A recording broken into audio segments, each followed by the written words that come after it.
Hey everybody, welcome to this channel. Today we want to talk about 5 simple steps to get out of poverty. Make sure to watch until the end of the video, because it's one of the most amazing hacks you have ever seen.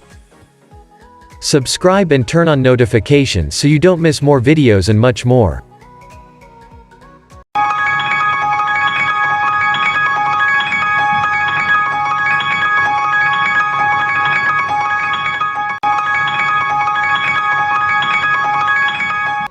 In today's video we will be talking about the 5 simple steps to get out of poverty, but before we begin be sure you have subscribed to this channel and smash that like button on this video to support the channel. Thanks for doing that. Now let's begin. Have you heard the phrase, the rich keep getting richer and the poor are getting poorer? Well, it's not just a phrase. Unfortunately, it's the truth. Despite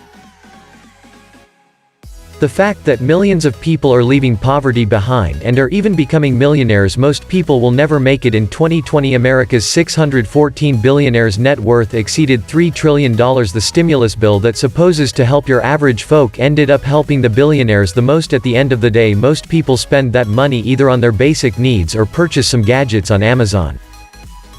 I guess Bezos was the ultimate beneficiary of the stimulus bill, even though he has stepped down as the CEO of Amazon. He is still the biggest individual shareholder, but the question that I want to focus on in this video is, how do you get out of poverty? What if you are born into a poor family? It's not your fault. What do you do? How exactly do you build wealth and become financially free? Number 1. Understand that no one is going to help you except yourself. It's great when there is someone who can help you, either it's the government or your parents, but the reality is no one cares about you except yourself. Of course, your parents want you to have a better life, however they can't always provide you with that opportunity, and if they have grown up in a poor family, it's very unlikely that they can give you good financial advice. Otherwise they would have gotten out of that position long ago. If you talk to people who are struggling financially, they will always blame someone, especially the government, who is supposed to take care of them. I am not saying that the government shouldn't take care of you, but if you rely on outside factors, you will have to wait for a long time. You have to make it crystal clear to yourself that no one can help you as much as you can help yourself. That's the first step to make any meaningful change. Number 2. Don't settle for a low-paying job. I am not against getting a job. Getting a low-paying job when you are a teenager is a perfect opportunity to teach yourself the basics of business and money and learn how to be responsible with money. However, a low-paying job is a trap that most people get into and never leave. When you grow up poor, every penny matters. Every dollar makes a difference. You grow up with very little needs and wants everything you want can be fulfilled with a few $1,000s. All you want is a proper roof over your head, some good food and gadgets that everyone else around has. So when you get that first job as a teenager, it provides you with enough income to fulfill those needs, but in return, you have to give up most of your time. So you get to a position where you just work the entire day on a job that doesn't provide you with skills to increase your income year after year, but at the same time fills your basic needs at least. So you get trapped in that job. A low-paying job gives you instant gratification but a very little reward. In the long run, you can quickly earn enough to be able to take a car on credit, get the latest iPhone, and start going out with friends. But at the same time, it won't give you the luxury of free time to work on yourself and make your time worth far more valuable in the long run. Hence you have to teach yourself how to delay gratification. The best way to do that is to start going to the gym. No matter who you are, no one is going to see any progress after hitting the gym once or twice or an entire month. Real progress comes after many months of hitting the gym at least 3 to 4 times a week. Number 3.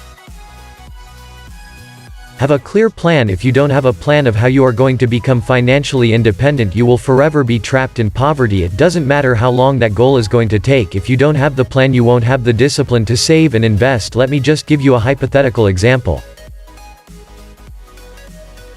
Let's say you spend $50,000 a year. If you don't know how you are going to create a passive income of $50,000, then you are wasting your time. But how do you create such a plan? We have discussed that in previous videos, but here is the point. In short, you have to buy assets that generate income over time.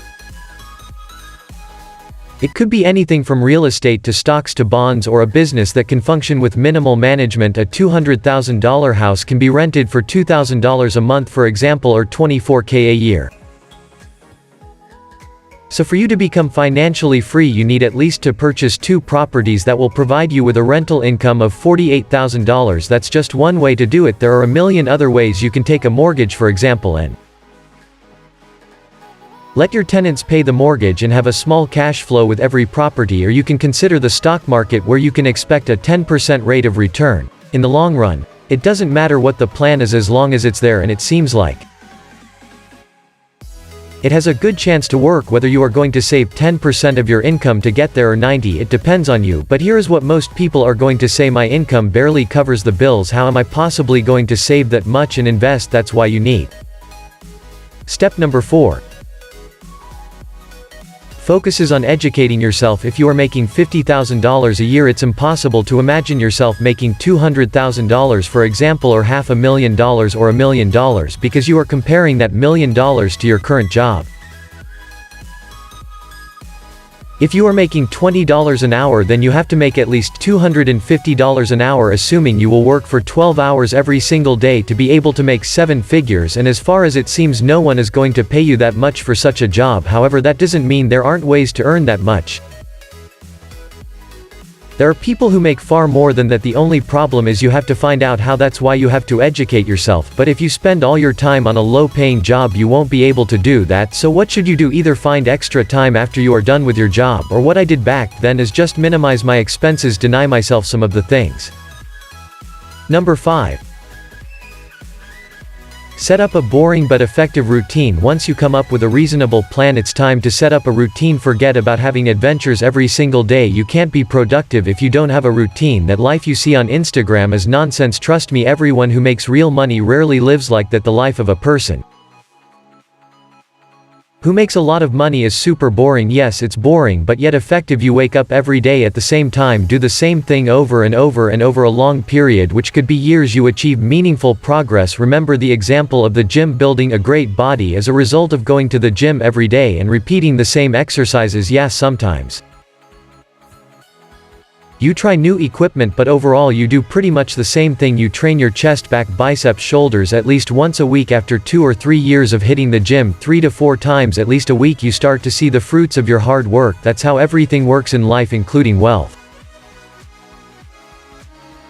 So don't feel miserable when you scroll through your Instagram feed. Just focus on what you are good. We don't choose how we are born. Some of us are lucky to be born rich, while others aren't fortunate. But as a wise man once said, it's not how you start that's important, but how you finish. If you are born poor, it's not your fault. But if you stay poor for the rest of your life, then it's your choice. Of course, circumstances change from country to country. Being born poor in a first world country like the United States is different from being born in the middle of the Sahara, where you do not have the infrastructure to start building wealth. However, with the rise of the internet, that has changed. You could be anywhere and yet still educate yourself and even build an entire business online. We hope you enjoyed this video. Thank you for watching this video. Please subscribe and like our video to support us. And turn on notifications so you don't miss more videos. See you at the next video.